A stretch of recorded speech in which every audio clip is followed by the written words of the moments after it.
¿Qué tal? Buenas noches. El TPS fue cancelado. Opinión y análisis hoy a las 8 en punto.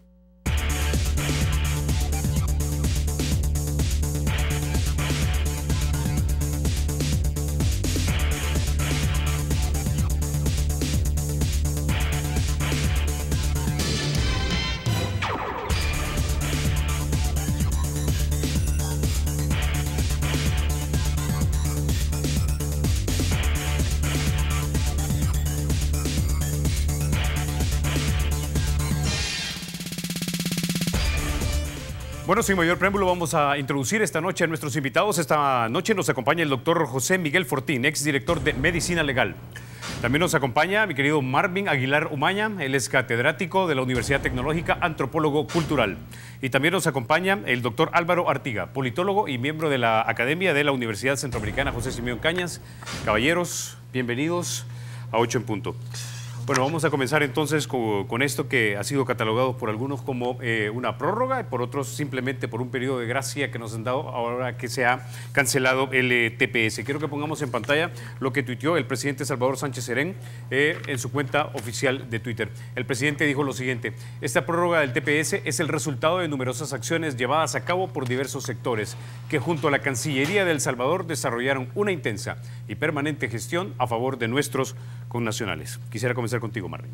Bueno, yo creo que lo que el gobierno está haciendo es ver esto del vaso, ¿no? Un vaso que está a la mitad, tú lo puedes ver medio lleno, lo puedes ver medio vacío. El gobierno lo que tiene que hacer, obviamente, es verlo medio lleno. Y hablan de una prórroga, hablan de una renovación, el ministro, el canciller, cuando anunció esto junto con la embajadora estadounidense, parecía que estaba feliz, ¿no?, por lo que había sucedido. Pero en realidad, más allá de que sean 18 meses, que está bien que haya sido la prórroga más larga que se ha dado hasta ahora, falta ver qué se dice con Honduras, porque eso es dentro de unos meses. El gran problema es que tendremos un país que puede recibir a esta gente o puede comenzar a recibir a esta gente. Y hay una cuestión importante, el gobierno tiene que celebrarlo, porque para septiembre de 2019 el presidente Sánchez Serén ya no va a ser presidente de El Salvador. Entonces él puede decir que se retira de la presidencia habiendo cumplido que los salvadoreños permanecieran en Estados Unidos. Ya no va a ser un problema de él. Entonces, de alguna manera tiene algo que celebrar en ese sentido, pero sí es preocupante que nuestra clase política no haya hecho nada para prevenir esto que era temporal, que se sabía, y que dentro de 18 meses vamos a tener que estar recibiendo a esta gente de alguna manera. Te digo, por ejemplo, en el Oriente, yo ya sé de algunos casos donde hay gente con TPS, mujeres, que tienen hijos. Yo sabía de un caso ayer, por ejemplo, que tiene de 9 años y 12 años el otro hijo, entonces que ya nacieron ahí. Ella va a perder su estatus legal y sus hijos aún no pueden pedirla. Entonces va a tener que regresarse a San Miguel con estos 2 niños que son, por ejemplo, nacidos allá. Entonces estaba preocupada porque no tiene dónde vivir, en el sentido que tiene que ver cómo hace una casa, la alquila, compra muebles, o a qué va a invertir lo poco que tiene. Entonces, obviamente, este es un éxodo, ¿no?, de salvadoreños que regresan, y que si tú ves la historia del país, para el caso en 1969, cuando Honduras nos deporta aproximadamente 100.000 salvadoreños, fue el periodo donde se preparó la guerra civil que comenzamos en 1980. Entonces siempre para el país va a ser un problema cuando nos devuelvan salvadoreños en estas cantidades. ¿Qué se hace con esta gente? Y obviamente la cuestión del empleo. En la misma conferencia de prensa que daba el canciller con la embajadora estadounidense, había ya una oficina puesta dando manuales de qué hacer para el regreso. Y lo que tú leías en estos manuales, por ejemplo, era sobre las advertencias del estado de la inseguridad y la delincuencia en el país.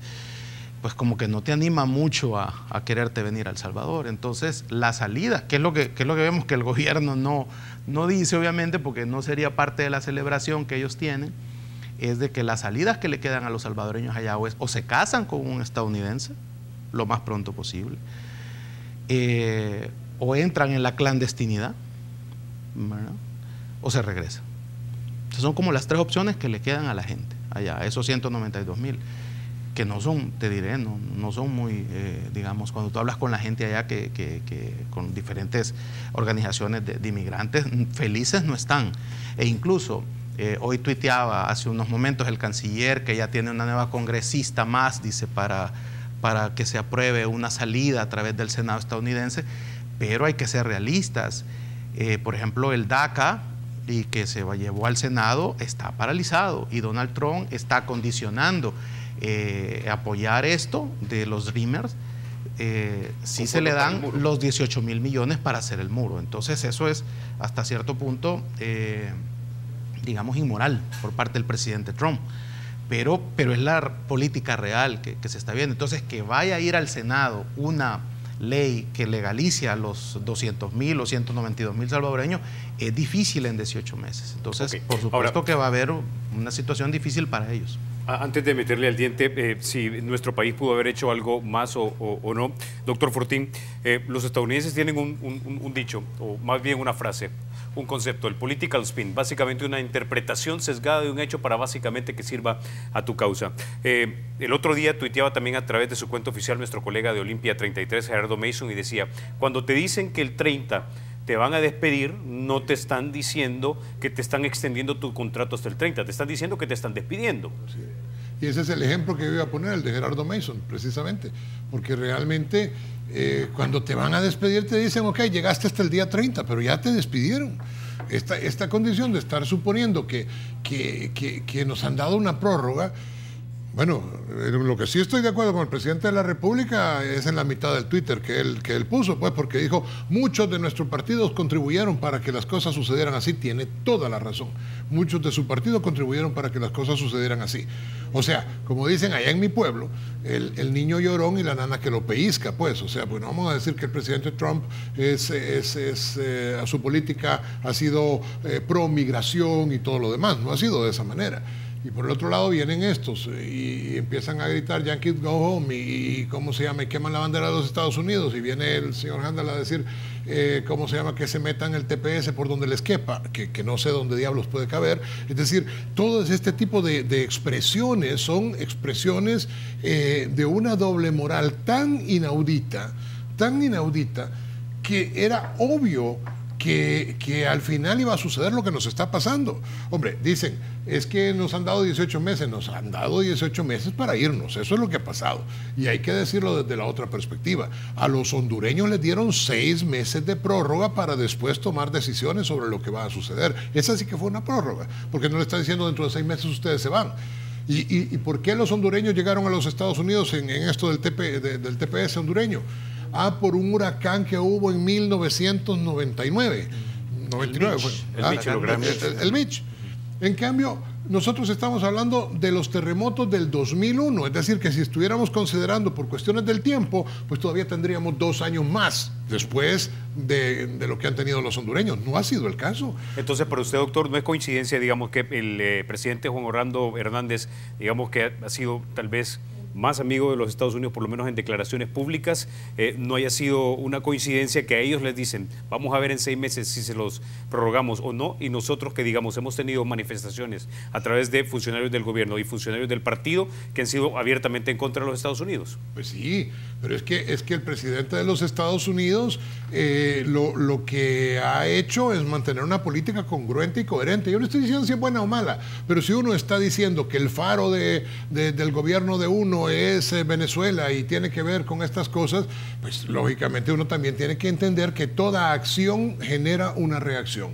Y lo que ahora nos está pasando, como vuelvo a repetir, que si hubiera estado Arena, hubieran prorrogado el TPS, a lo mejor no, pero la condición es que hoy por hoy era obvio que no lo iban a prorrogar. Y vuelvo a decir, los hondureños sí se les prorrogó 6 meses más. Dentro de 6 meses, hombre, puede ser que no se los prorroguen y entonces les digan, bueno, tienen 18 meses para irse. Pero ahorita nosotros lo que nos dijeron es, ya se acabó su TPS. Para abonar quizás lo que dice el doctor, Honduras ha hecho mejor lobby. Sí, claro que sí. Que El Salvador, eso sí queda como muy evidente. Y la encuesta de la UCA, por ejemplo, que se hizo pública esta semana, ayer, dice que hay un 64% de la población que siente que el gobierno no ha hecho lo suficiente por ayudar a los derechos migratorios de los salvadoreños a propósito de este tema del TPS.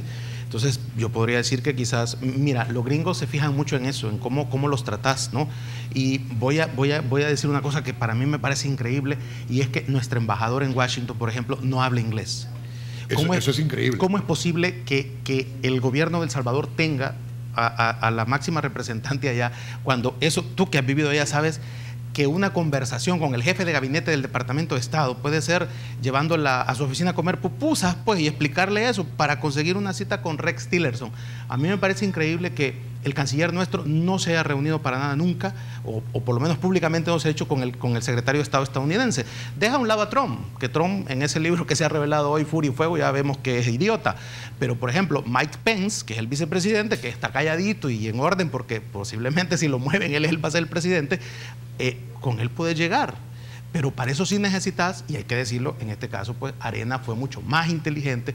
Te voy a mencionar a René León, por ejemplo, a la hora de establecer, el gran error del FMLN de quitar a Ernesto Abschul, que sí podía tener más contacto. Washington es una ciudad de contactos. Bueno, y que Ernesto Abschul está casado con una estadounidense, por ejemplo. Ahora, doctor, quiero traerlo a la conversación. ¿Usted cree que esto es, digamos, preciso?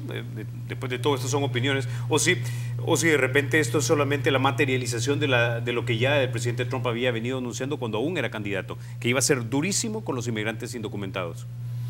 Yo creo que es la materialización de una decisión previamente tomada, ¿verdad? Además, las declaraciones y la igualación que se hace de los salvadoreños con las pandillas, ¿verdad? Como que si todos los salvadoreños fuéramos pandilleros y que cualquier salvadoreño que va a Estados Unidos es un pandillero. Es decir, hay elementos como para pensar que la decisión estaba tomada y tal vez lo que podía ser objeto de negociación es el momento en el que se podría aplicar, ¿verdad? Y entonces tenemos el caso del diferente tratamiento que se le da a Honduras y a El Salvador, ¿verdad? Cuando más o menos son los mismos problemas y las mismas fechas, más o menos, en las que se les aplicó el TPS, ¿verdad?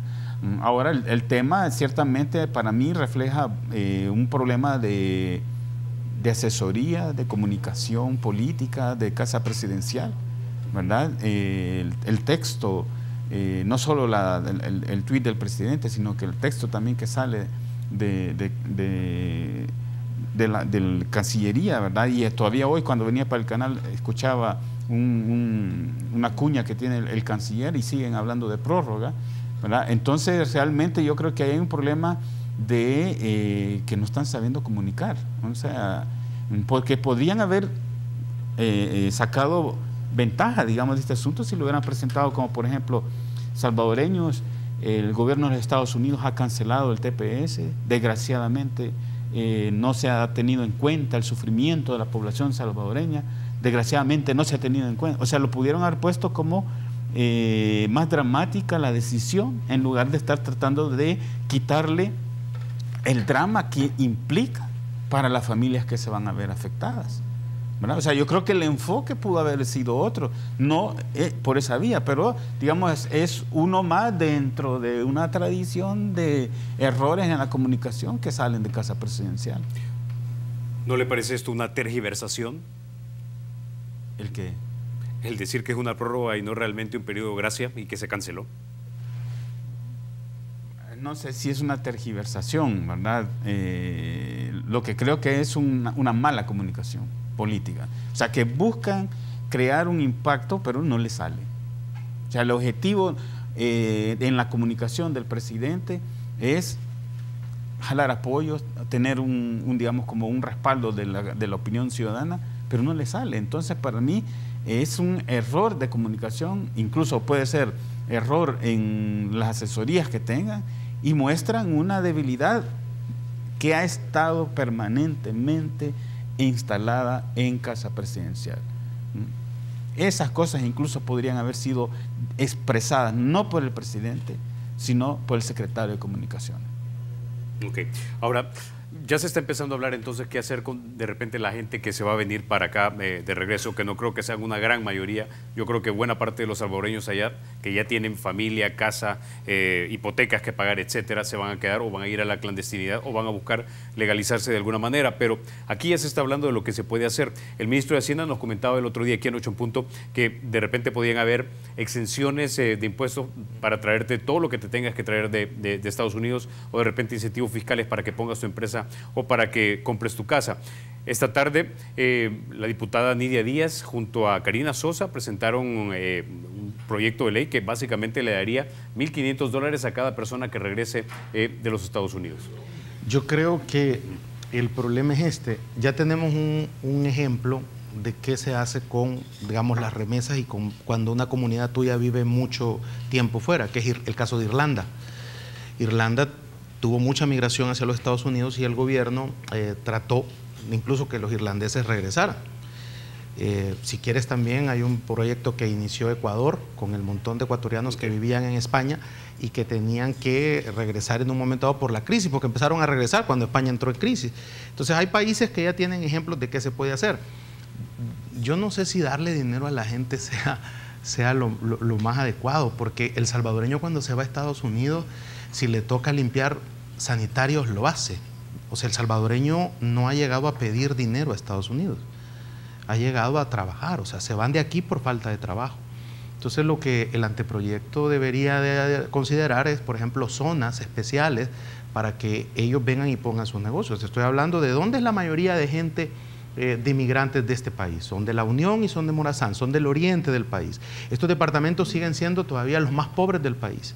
Entonces lo que hay que hacer es concentrar esas zonas, ¿verdad? Para que ahí haya el puerto de La Unión, por ejemplo, que la idea de convertirlo en un astillero es viable, ¿verdad? Por ejemplo, ya que no pueden atracar barcos ahí. Entonces, pero ¿por qué no presentan también un anteproyecto de ley para concesionar eso? Para que haya un lugar donde ir a trabajar. Desarrollar las MIPES. O sea, es que lo que ha hecho Taiwán, lo que ha hecho la misma China comunista, es desarrollar las medianas y las pequeñas empresas. Las 10 economías más grandes del mundo lo son y lo llegaron a hacer porque desarrollaron las pequeñas empresas. Y eso es lo que debe de potenciar, o lo que debió de haber potenciado este gobierno de izquierda en 10 años. Y es lo que no ha hecho. Entonces, en 18 meses, preparar al país para que se regrese, yo veo a nuestros políticos sobre la marcha. Porque esto debimos de haberlo hecho hace tiempo. Lo debió haber comenzado Arena, para empezar. Y lo debió haber perfeccionado, mejorado el FMLN. Pero es que no les ha interesado, porque aquí hay un círculo vicioso de tener hijos, ándate al norte, manda dinero, consumí. O sea, ese círculo es el que hay que quebrar y es el que los políticos no se han atrevido a quebrar. Exacto, no hemos discutido bien lo del modelo económico. Antes de irme a la pausa, quiero conocer su reacción, doctor. $1.500 entonces en este proyecto de ley para la gente que venga. Bueno, qué palabra delicada uso en vez de decir que son estúpidos porque son estúpidos, pues. O sea, si esa no es la solución, por amor del cielo.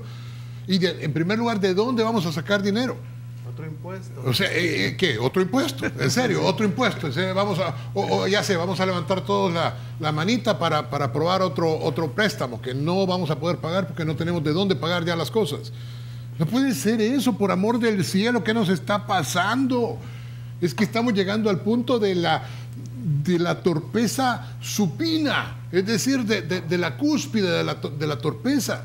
Si no puede ser eso, y en primer lugar no son los hermanos salvadoreños que viven en el extranjero los que mantienen la economía del Salvador, que no se han dado cuenta que vamos a perder 4.500 millones de dólares, que es lo que, bueno, no todo, pues porque yo tampoco creo. Parece que es el 12% de los salvadoreños que viven allá los que están con el TPS, ¿no? Claro, pero además yo creo que se van, como lo decía usted, Misael, se van a esconder, van a cambiar de trabajo, lo que sea, pero tampoco es tan sencillo, pues. O sea, tampoco es tan sencillo. Estamos delante de una verdadera tragedia. ¿Por qué estamos delante de una tragedia? Pues porque realmente no tenemos la capacidad para sostener o para volver a asimilar a estos salvadoreños.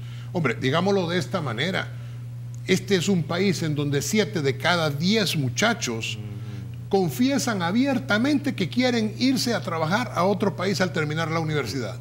7 de cada 10 muchachos en la universidad donde yo trabajo en medicina, de hecho, 7 de cada 10 muchachos se van a ir a estudiar a trabajar a los Estados Unidos o a Europa. Y esa es la gran maravilla. Estamos delante de una tragedia nacional porque no creemos en nosotros mismos. Tal vez lo podamos desarrollar después. Ok, como decía, vamos a la pausa. Cuando regresemos vamos a hablar acerca de los resultados del sondeo de la Universidad Centroamericana José Simón Cañas, UCA. El presidente Sánchez Serén sale reprobado. Antes de irnos a la pausa, quiero leer uno de los mensajes que nos ha llegado a nuestro Twitter, @8en punto, y dice lo siguiente el señor Portillo. Desde la llegada del FMLN se han dedicado a construir relaciones con los países equivocados. Votaciones en la OEA en contra de nuestros socio comercial más importante. Ya no somos un socio relevante para los Estados Unidos por haber descuidado nuestra relación. Así que, bueno, algunos de los mensajes vamos a estar leyendo a lo largo de el programa.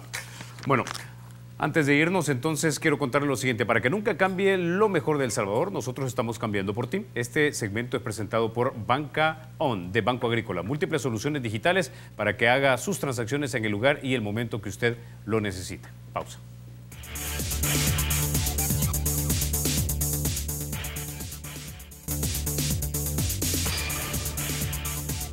Bueno, gracias por continuar con 8 en punto. Vamos a poner en pantalla una de las preguntas y su respectivo resultado de la encuesta que hizo la UCA. Esta tiene que ver con la gestión del presidente Sánchez Serén.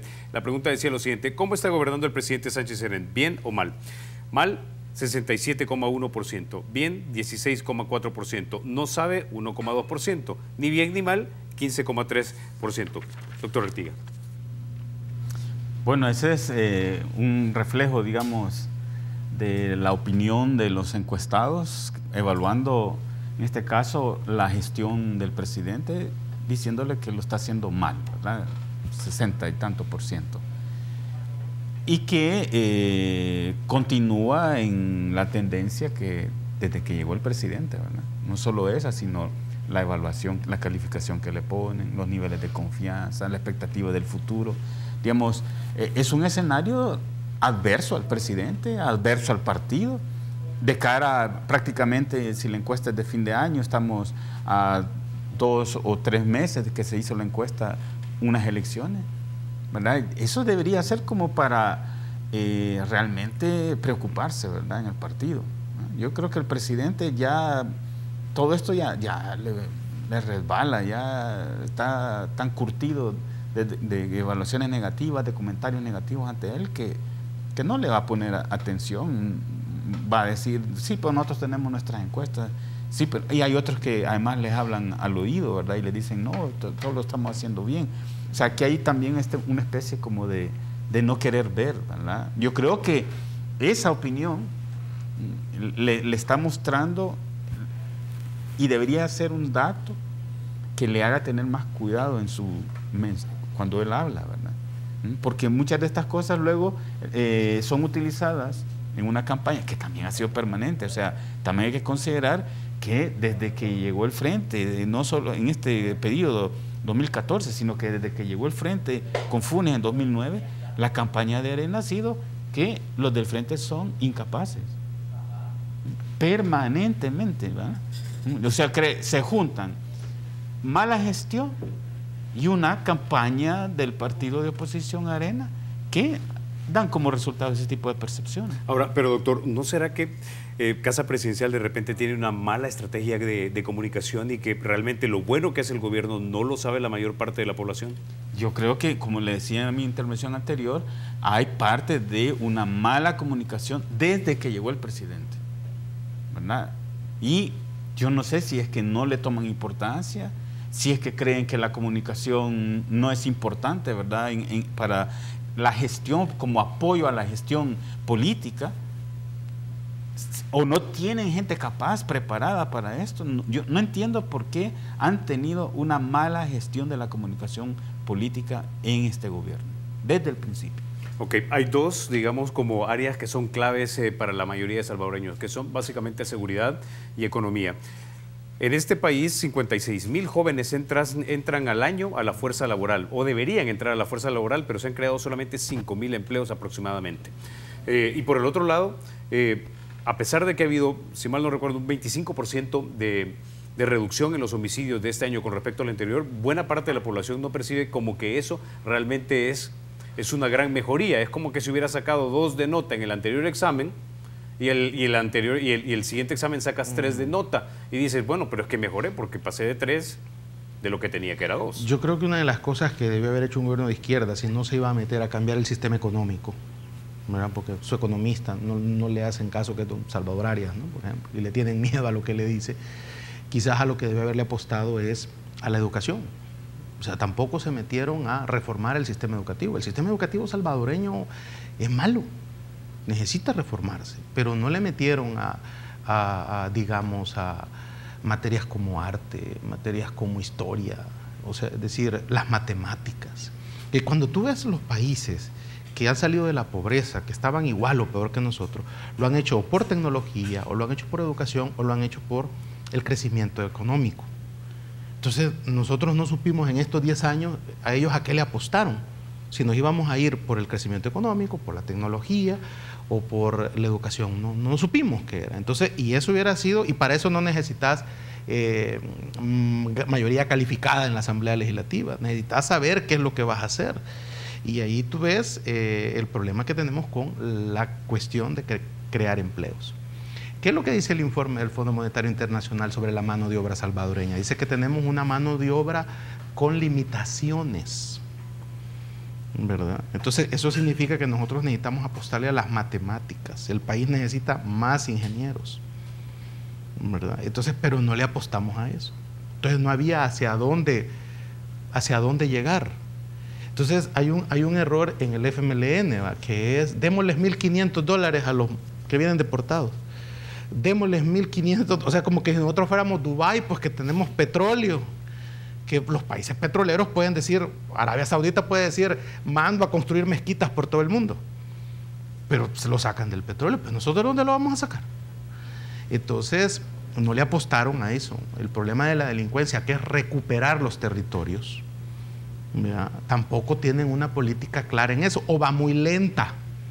Porque El Salvador Seguro habla de programas para atender. Yo he visto, por ejemplo, un programa que tienen ellos en mexicano. Se ve bien, pero va muy lento o solo lo están haciendo ahí, por ejemplo. Entonces, no le apostaron a eso. Y claro, la policía necesita de préstamos de 100 millones para hacer sedes, para comprar patrullas. Totalmente de acuerdo. Pero el punto es que no le apostaron a la recuperación de territorios. Entonces, le han apostado ¿a qué? A la represión, que a la gente le gusta. Por eso la policía sale bien evaluada, está entre las mejores instituciones evaluadas, pero a costa de que también tenga la policía una fama de violadora de derechos humanos. Entonces, es un problema que en los gobiernos de izquierda hayan vuelto a surgir los escuadrones de la muerte dentro de la policía, por ejemplo, donde el narcotráfico tiene una injerencia clara en la vida nacional del país. Y esto se sabe en Oriente, por ejemplo. Entonces, eso es evidente. Entonces, ¿cómo es que pasa eso? ¿Verdad? Entonces, es una cuestión complicada en la que yo lo que siento cuando tú ves que el FMLN pone a Benito Lara de candidato a diputado, un señor que fracasó como ministro de Seguridad, cuando tú ves que ponen a José Luis Merino saltándose la ley, porque dicen que él no puede ser candidato a diputado porque es viceministro, que tendría que estar fuera del cargo durante un tiempo, y el Tribunal Supremo Electoral hace una interpretación en la cual avalan su candidatura, en la que también al parecer votó el magistrado de Arena, avalando esa candidatura. Por eso también Arena, ese doble discurso, ¿no? Ahí pudo haber Arena dicho, no, este señor no puede porque viola la ley, pero al parecer el magistrado de Arena también votó a favor de esa candidatura. Entonces, yo lo que intuyo es que ellos ya saben que van a perder la presidencia, porque para 2019 necesitan inmunidad, o sea que José Luis Merino va a salir de viceministro a diputado. Okay. Entonces va a quedar inmune. Entonces, esas cosas son las que le están pasando factura en esa evaluación, y son, te digo, lo del problema del empleo y lo del problema de la inseguridad, las que el FMLN no necesitó ahí a Arena, ni pudo haber pasado con el aliado que tiene, que gana, mayoría simple, aprobar muchas cosas que son para tener en 10 años, una década, ya se podría haber visto, digamos, así como se ve la reducción de homicidios, se pudo haber visto el problema de recuperación de territorios en 10 años, y se pudo haber visto también una mejor educativa. Ahora, doctor Fortín, ¿mala comunicación o verdaderamente pésima gestión de este gobierno? Bueno, es que una no es excluyente de la otra, pues, o sea, uno puede ser un mal comunicador y ser un pésimo gobernante, pues, o sea, y probablemente por ser un pésimo gobernante también va a tener una pésima comunicación, ¿no? Es decir, es que aquí hay que entenderlo, y hay que entenderlo, pues, más o menos con la, pues, conspicua claridad que tiene. no me extraña o no me extrañaría que salga el presidente de la República diciendo, al mismo estilo que ha salido con lo del TPS, diciendo que ha sido aprobado por el 16% de la población y que está pues muy bien su gestión porque ha sido aprobado por el 16% de la población. Es evidente que ha sido reprobado, pero cuando uno cambia las palabras y con cambiar las palabras uno cree que ha resuelto el problema, es lo que sucede cuando uno quiere hacer un diagnóstico sin meterse al diagnóstico mismo. Es decir, ¿qué es lo que le queremos vender a la población salvadoreña y qué es lo que le queremos vender a todo el mundo? Pues que aquí no, véanlo ahora lo que dice la Policía Nacional Civil, que hay 0 homicidios en no sé cuántos cientos de municipios en El Salvador. Entonces, ¿qué quiere decir? Que aquí vivimos en la gloria, que aquí realmente no tenemos ningún problema, que no hay homicidios, que ya no hay, ¿cómo se llama?, extorsiones. Y entonces, ¿para qué los estadounidenses nos van a mantener el TPS si aquí todo está bien? ¿Y para qué nosotros vamos a cambiar nada si todo está bien? El problema del gobierno es que cree que todo está bien. ¿O será que no cree, pero realmente vamos? Y allá con usted, Misael, ahí hablábamos un poquito de Gramsci la vez pasada, no sé si lo recuerda. ¿No será que estamos delante de una construcción gramsciana y que vamos desplazándonos paso a paso sin que nos vayamos dando cuenta hacia un totalitarismo más grande de lo que uno quisiera? Porque cualquier totalitarismo lo es, más allá de lo que uno quisiera. ¿No será que de repente estos $1.500 sabe perfectamente el gobierno o las diputadas que lo han propuesto que es imposible que sea aprobado? Y lo que quieren es salir luego diciendo que fue la oposición y toda la oposición la que se opuso a ellos y que ellos le querían dar $1.500 y una vaca gorda y no sé cuántas cosas a cada quien. ¿No será que estamos delante del más craso y vulgar populismo, precisamente sin importar las consecuencias de lo que nosotros estamos teniendo ahora? Porque cualquiera que haga una alocución sobre cualquier punto que no es afín al gobierno, termina siendo del partido contrario. A la UCA no le han dicho que es de Arena, pues a usted no le han dicho que es de Arena, a usted no le han dicho que... A mí no me han dicho que soy de Arena. Si a cada uno tiene su propio punto de vista. Y de hecho, nosotros tres, aquí los tres tenemos un punto de vista diferente. Pero la condición es que todo, lo único que hace el gobierno es decir, todo el que diga que yo no he hecho algo bien, es de Arena. Y entonces vamos a evitar una serie de problemas simplemente imaginándonos que los problemas no existen. Sí tenemos problemas serios. En El Salvador, en este momento, los bachilleres de la República salen aplazados con la PAES. Y la PAES que no es que sea profundamente complicada. Yo en mi consultorio, ustedes saben, soy psiquiatra, en mi consultorio paso preguntándole a la gente, a ver, 100 menos 7, ¿cuánto es? Algunos me contestan que son 93. Y cuando vuelvo a preguntar, 93 menos 7, ¿cuánto es? Se quedan callados. Todos los hipotes no saben cuánto es 93 menos 7. Y estoy hablando de bachilleres, gente que va a la universidad. Es que estoy de acuerdo con Misael, realmente hemos llegado a un punto. Está la calculadora, me dicen algunos amigos. Pues sí, si no fuera por este aparato del diablo, no podríamos hacer nada. Ahora, quiero que toquemos otro tema también porque dándonos pie está el señor Domingo Arce en nuestro Twitter, @8en punto, dice lo siguiente: quisiera saber cuántas veces el presidente Salvador Sánchez Serén viajó a Estados Unidos a buscar una solución para que los salvadoreños que viven allá consiguieran un estatus de residencia permanente, porque no se continuó con la agenda del lobby que se tenía con Francisco Achul. A propósito de esto, entonces quiero poner en pantalla el permiso que pidió el señor presidente para salir del país. Es un permiso que abarcaría hasta el 30 de junio de este año. Va a ir a la toma de posesión del presidente de Honduras, del presidente de Chile, va a ir al Foro Mundial del Agua, 8ª edición, a la 8ª Cumbre de las Américas, reunión de presidentes del Triángulo Norte, toma de posesión del presidente de Costa Rica, reunión trinacional para el desarrollo del Golfo de Fonseca y la cumbre de jefes de Estado y del Gobierno del Sistema de Integración Centroamericana. Esto abarca desde el 27 de enero al 29 de junio.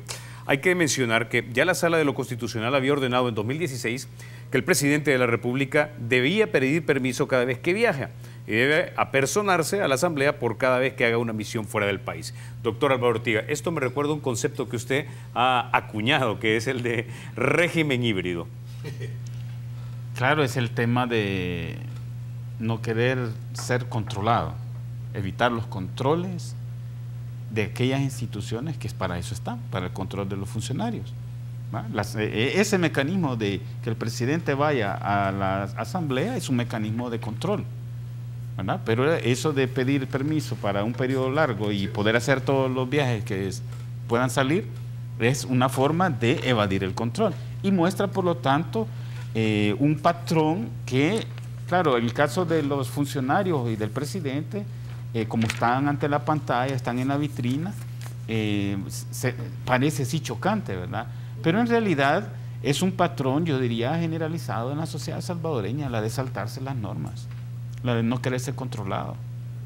Y que esto va muy ligado a una cuestión todavía, yo diría, más general, cuando lo que se exalta y se promueve a nivel sociocultural, digamos, es la autonomía individual y la ausencia de controles y el que yo pueda hacer lo que yo quiero hacer y lo que yo deseo hacer, ¿verdad? Si ese es el mensaje social dominante, todos los salvadoreños estamos asimilando eso y quisiéramos que no nos controlaran, que nadie nos pasara,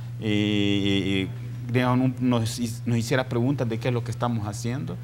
Lo consideraríamos una intromisión en nuestra vida personal, ¿verdad? Y entonces lo que vemos en los funcionarios es simplemente la continuación en la esfera política de lo que la sociedad practica en el ámbito social. De ahí que sea difícil esto.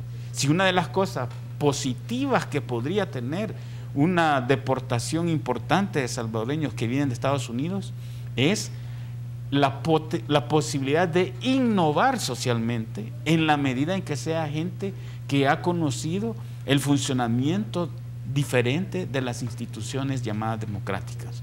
O sea, que innova, inyecta pautas culturales. Exigiendo, es decir, puede ser una posibilidad hacia adelante, ¿eh? O sea, todo depende, otra vez, cómo se lean las cosas.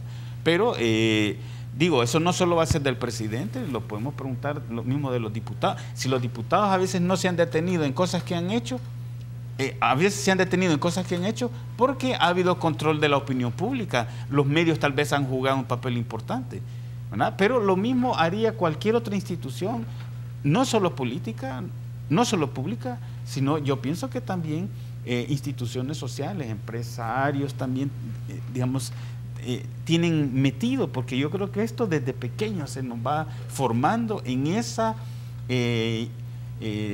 visión de que podemos hacer lo que queramos sin que nos controlen. Y si nos controlan es alguien que se está metiendo indebidamente.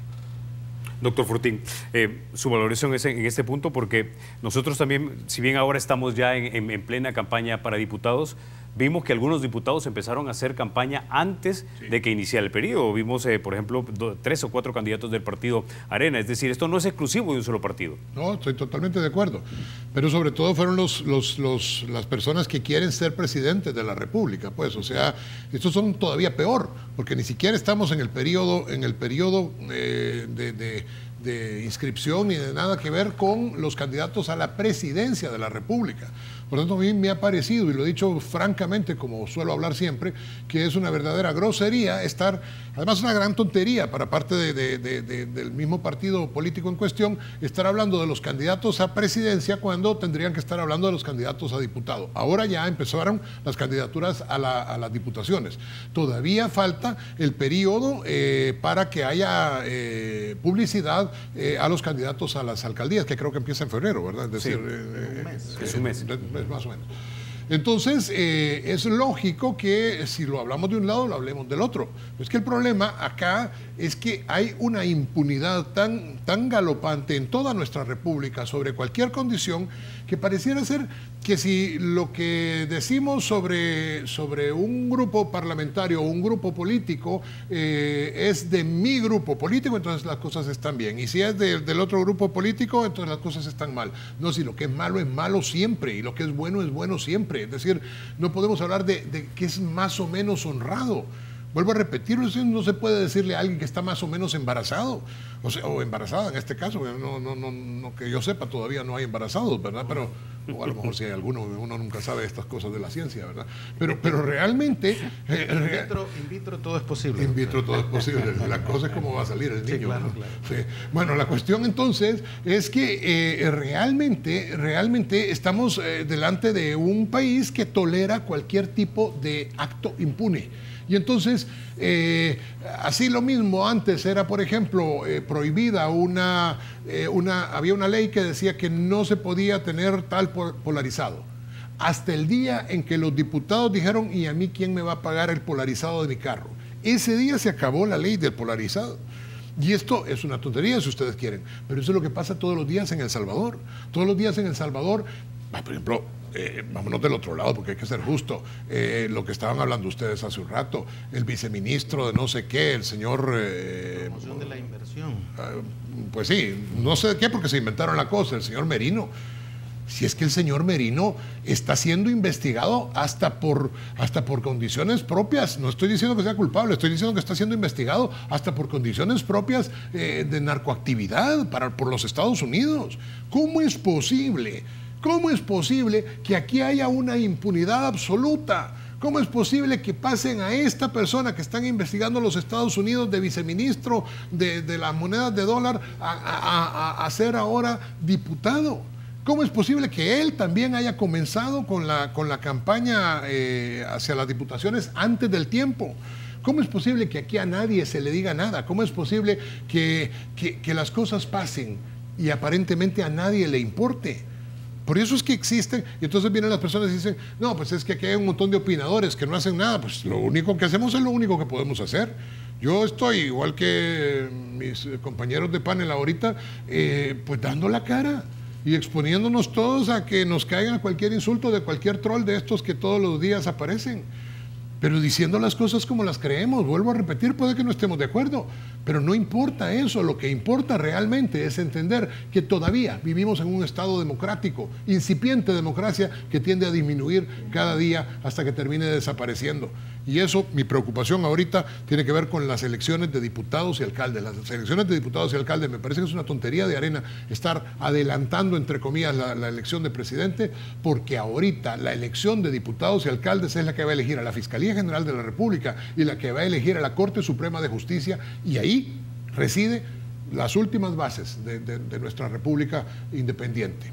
Bueno, no estamos en el programa República, perdón, me equivoqué del programa. Pero las ideas republicanas las traemos ahora al prime time, mi querido doctor. Bueno, vamos a ir a la pausa, Marvin, doctor Artiga. Cuando regresemos vamos a hablar cuáles son las instituciones con más y menos confianza de acuerdo a la encuesta que hizo la UCA. Ya volvemos.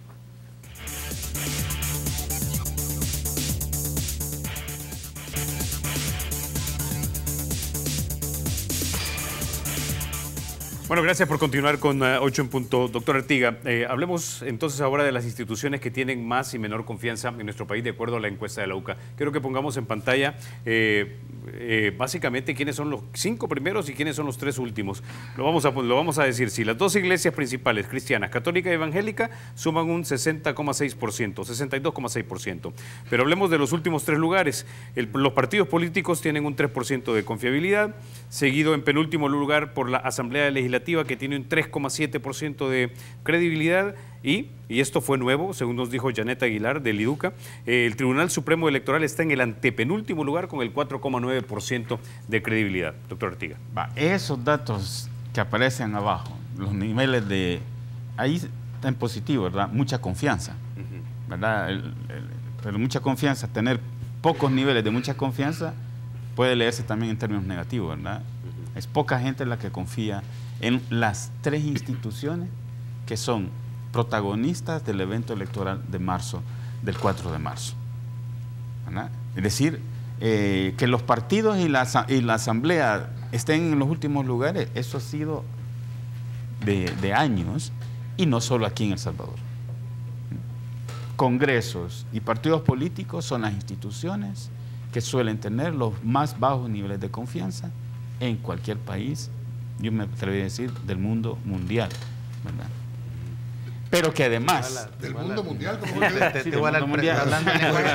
Usted va para presidente. Está hablando en lenguaje. Doctor, ¿va candidato a alcalde o qué? Hay que prepararse. Bueno, pero continúe la idea. Bueno, el asunto es que estas tres instituciones, con esos niveles de confianza, uno puede pensar, y la gente entonces, ¿cómo es que va y vota en aquellos en quienes no confía? O sea, que hay un problema, ¿verdad? Psiquiátrico, ¿verdad?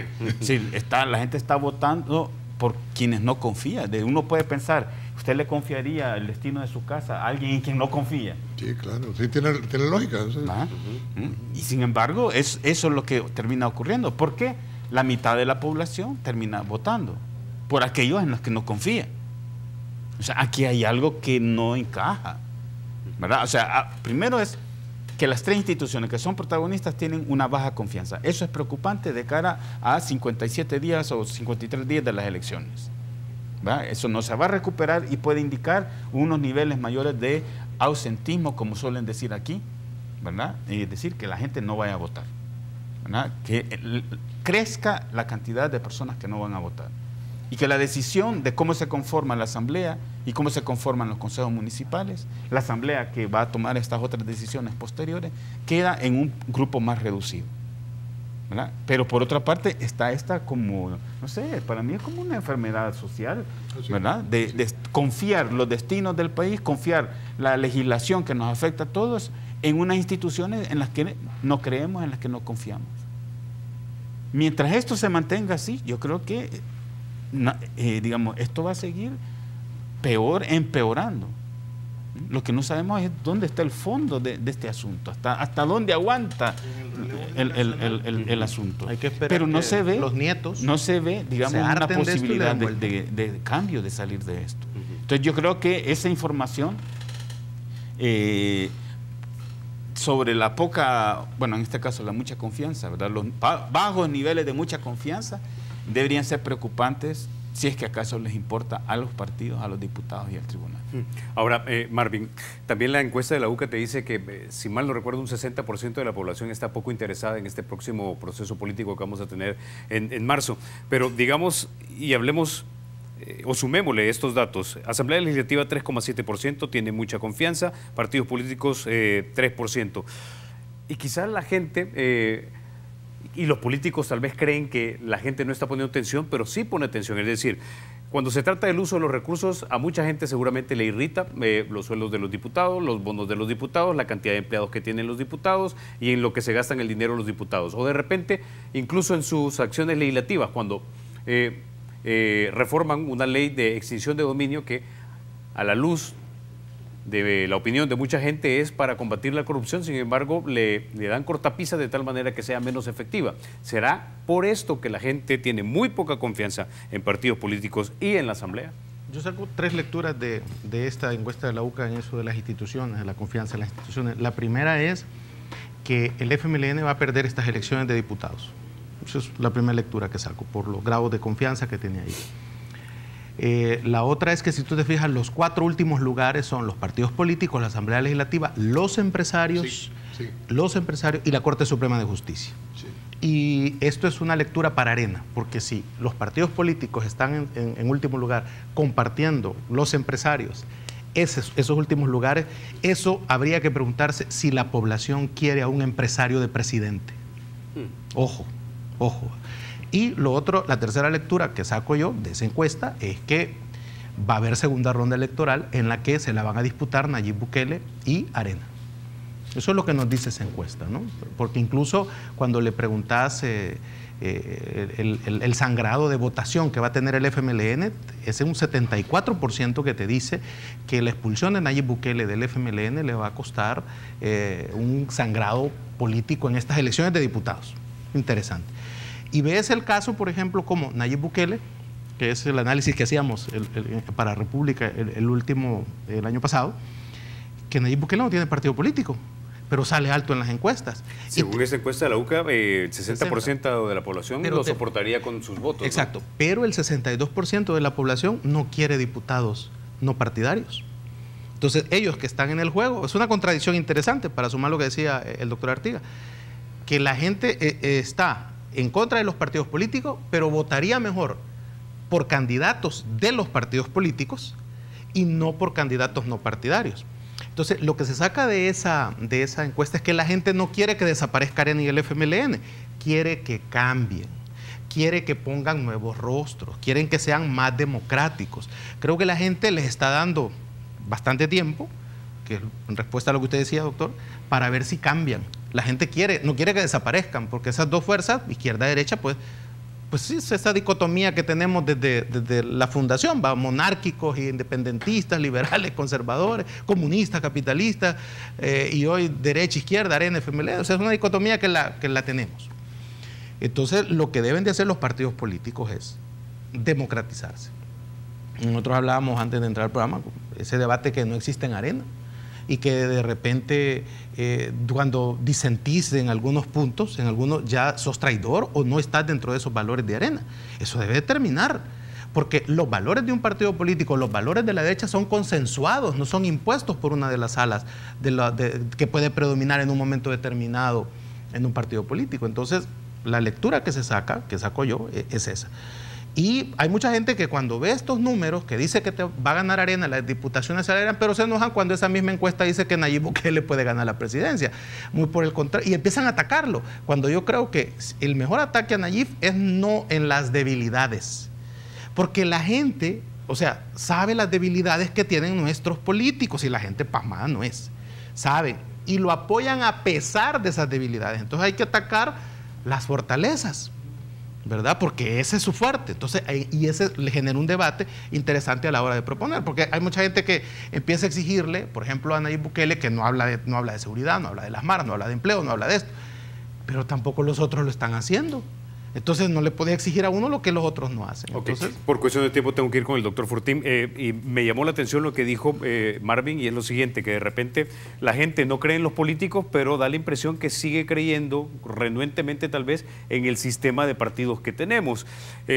Y en esta línea va esta interrogante de un televidente que es fiel a Canal 33, y Fausto Sorto desde Santa Rosa de Lima nos dice: doctor, ¿puede haber democracia cuando van de candidatos a diputados personas acusadas de narcotráfico o de sobresueldos, o candidatos a alcaldes que se han reunido a negociar con pandillas? Creo que la democracia no es solo votar, es respetar las leyes desde el inicio.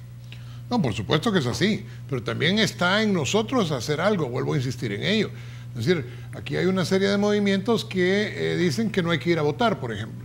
Entonces, si nosotros nos quedamos con no hay que ir a votar, por esto no van a desaparecer las elecciones. Las elecciones van a continuar existiendo. Los candidatos van a llegar a las curules. Y las facciones de los partidos políticos, porque aquí dicen fracciones, no sé por qué, porque eso es facción, las facciones que constituyen los partidos políticos van a llegar a tener tantas o cuantos diputados por cada una de esas facciones. Entonces, si yo no voto, lo único que consigo es que sean otros los que tomen la decisión sobre lo que yo quiero hacer. Por eso es que a mí sí me parece bien importante lo que hizo la Sala de la Constitucional respecto a la elección por rostro, porque yo puedo cruzar mi voto, yo puedo decir, esta persona me parece que es una persona honrada, he visto su currículum, he visto su accionar, es una persona que es coherente con lo que dice, o esta persona es un verdadero sinvergüenza que dice una cosa y hace otra cosa, y eso es incongruencia de pensamiento. Y si es así, bueno, entonces yo voy a tener una acción importante. Por eso al amigo de Santa Rosa, pues decirle que también nosotros podemos hacer algo. Y eso que podemos hacer es ir a votar y tomar decisión de quiénes son los que deben representarnos, porque vivimos en una democracia representativa, porque así es como es nuestra república. Y en ese orden de ideas no la podemos cambiar ni la debemos cambiar, porque las democracias participativas terminan siendo al final el relajo de unos cuantos que levantan más la mano que otros, y al final terminan imponiéndole a la mayoría. Y estoy totalmente de acuerdo con el ex Misael, actualmente Marvin, porque fue culpa de Carlos. Parece funcionario público, te está echando la culpa a vos. Ya está practicando. Pero un día por un momento pensé que se llamaba Marvin Misael, pero no, es Marvin Aguilera Omaña. Bueno, tengo que ir a la pausa. Cuando regresemos vamos a hablar acerca de una institución que debería proteger a los salvadoreños, y es la Policía Nacional Civil. Ya volvemos.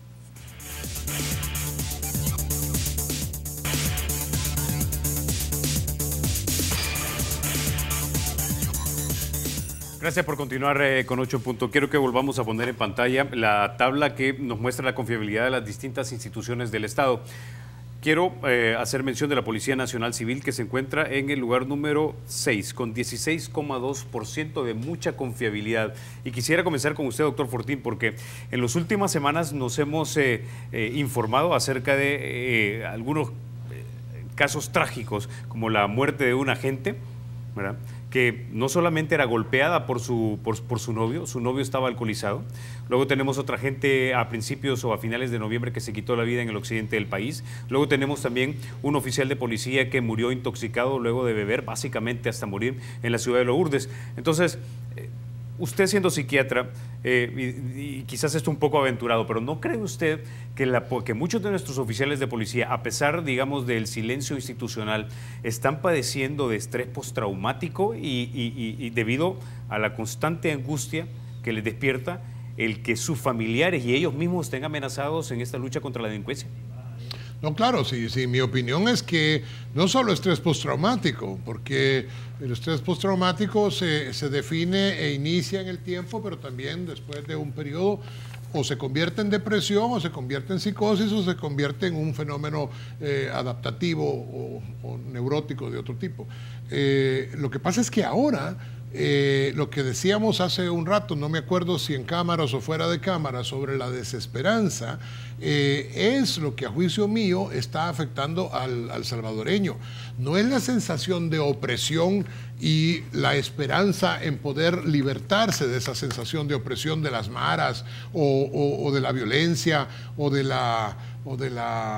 desempleo o de la falta de una salud productiva. No, es la desesperanza aprendida. Es precisamente lo que describen Skinner, Pavlov y todos estos antiguos psicólogos, cuando un animalito, por ejemplo, que es lo mismo que le pasa al elefante, ¿no? Es decir, tiene una gran fuerza, pero que está agarrado por una cadena a la pata y la pata está agarrada a una pequeña estaca en el circo. Y ese animal, ese elefante, podría facilísimamente levantar la pata y salir corriendo para donde quisiera, pero no tiene esperanza, cree que ya no puede hacer nada. Y eso es lo que le está pasando a los policías. Los policías han perdido la esperanza. Las declaraciones del señor director general de la policía me han erizado los pelos de la cabeza, que cada día me quedan menos, pero todavía los que quedan, bueno, estoy mejor que algunos. No voy a mencionar el nombre de algún colega aquí en el... Pero... No sé, no me voy por aludido. Ay, sí. Estaba leyendo el Twitter. En defensa de Marvin le brillan las ideas. Sí, no, y todo es una cabeza extremadamente brillante. Hay un amigo que dice que apaga el televisor cuando yo salgo porque mucho brilla. No lo deja. Bueno, entonces la cuestión es que se me pararon los pelos de punta porque lo que dijo es que ellos no son el Seguro Social, y que como no son el Seguro Social, ellos no tienen por qué contratar psicólogos o psiquiatras, porque pues sí, ahí hay 30 psicólogos y esos son suficientes, que si no necesitarían tener 3,000 psicólogos para atender a menos de 30,000 personas. Eso es no darse cuenta que la corporación policial, y no estoy hablando de las jefaturas, estoy hablando de la masa de policías, está perdiendo la esperanza, que no tienen a dónde ir, que cuando salen de la policía se van a su casa y allá los matan. O sea, el fenómeno del suicidio es un fenómeno que se da por 3 causas principalmente: por cuestiones heroicas, como en la guerra, los kamikazes, aquellos que iban los aviones. Juan Santa María. ¿Manda? Juan Santa María en Costa Rica. Bueno, no sé si se mató Juan de Malapó le dicen sí, el empujado. Él quemó la... El empujado. Bueno, él quemó por lo menos, y eso es lo que tienen los ticos. Se da por razones de venganza, es decir, el novio o la novia que se suicida porque el novio lo dejó a la niña y entonces hace una carta y dice: cuando tú haces esto va a ser por tu culpa. Dicho sea de paso, no sucede así. Al tercer día al novio se le olvidó la muchacha y se fue con otra chera. El amor contrariado de Romeo y Julieta. Está hecho un filósofo el hombre ahorita. Lo estoy auxiliando, doctor. Gracias, Dios le pague. Y la tercera cosa es la desesperanza. Y eso, la desesperanza, cuando alguien pierde la esperanza, se puede quitar la vida. O puede matar a alguien, a su familia, y después quitarse la vida. Es un fenómeno que no puede pasar inadvertido. y que la policía, me refiero a la dirección y a las jefaturas, tienen la obligación de investigar más a fondo. Y no puede el director general hablar con tanta ligereza diciendo que no tienen ni pisto ni interés en contratar más psicólogos para esta cuestión. Ok, doctor, ahora, no solamente es la situación psicológica, sino que también el mismo Instituto de Derechos Humanos de la UCA ha documentado que la policía, desafortunadamente, estaría siendo represiva y violando los derechos humanos. Sí, es otro de los fenómenos que paradójicamente se está dando en medio de un gobierno del FMLN que estuvo en contra de todas esas prácticas en los anteriores cuerpos llamados cuerpos de seguridad, ¿verdad? Entonces, es como una muestra para mí de el fin de todo impulso reformista en el país, ¿verdad? Y el brote, la emergencia de todos los patrones autoritarios por todos lados, ¿verdad? Y yo creo que entonces la policía, pues siendo parte de la sociedad y la corporación que está más directamente afectada por el fenómeno de las pandillas, ¿verdad? El policía de pie, ¿verdad? Que tiene que estar viviendo una situación terrible, y yo me imagino que puede llevar a una, que le ganen, como dicen, que le ganen la moral a la policía, pues, y comiencen también deserciones más masivas, pues, y al final de cuentas de lo que se trata es de salvarse quien pueda. Ok, se me acaba el tiempo. Marvin tiene la última palabra, tiene un minuto. Hay una situación de acoso y maltrato hacia las mujeres dentro de la policía por sus mismos compañeros hombres. Esa es una bomba de tiempo. Lo que ha dicho el director de la Policía Nacional Civil lo veremos en los próximos días. Si siguen ocurriendo casos como este, que llevamos ya varios días y no aparece el cuerpo o la policía, la gente, que los mismos hombres del cuerpo policial le hagan eso a sus mujeres. Mira, iba a decir una mala palabra, pero no la voy a decir. Eso no es de hombres. O sea, los hombres debemos de cuidar a nuestras mujeres. En este caso, las mujeres policías son las mujeres que deberían de cuidar a estos hombres policías, no maltratarlas. Entonces, si siguen dándose esos casos durante el año, entonces las palabras del director de la policía van a quedar por el suelo, porque sí se necesita revisar y atender psicológicamente. Ellos son los que reciben toda la violencia del país a diario. Entonces, ¿cómo no les va a afectar?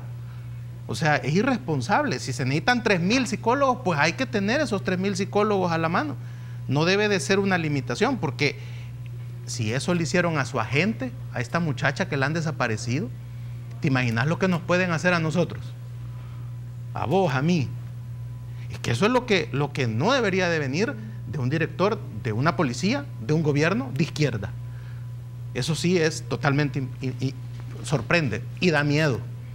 Y da miedo realmente. Bueno, con esa idea nos vamos a quedar. Marvin, doctor Artiga, doctor Fortín, muchísimas gracias por haber estado esta noche aquí en 8 en Punto. Gracias. A ustedes también les vamos a agradecer el patrocinio de Cosavi de RL a nuestro programa 8 en Punto. Cosavi de RL, tu crecimiento es nuestro compromiso. Y hablando de eso, mañana regresamos con este compromiso, el compromiso de hablar de los temas de país, de los temas de la República con profundidad y rigurosidad. Buenas noches.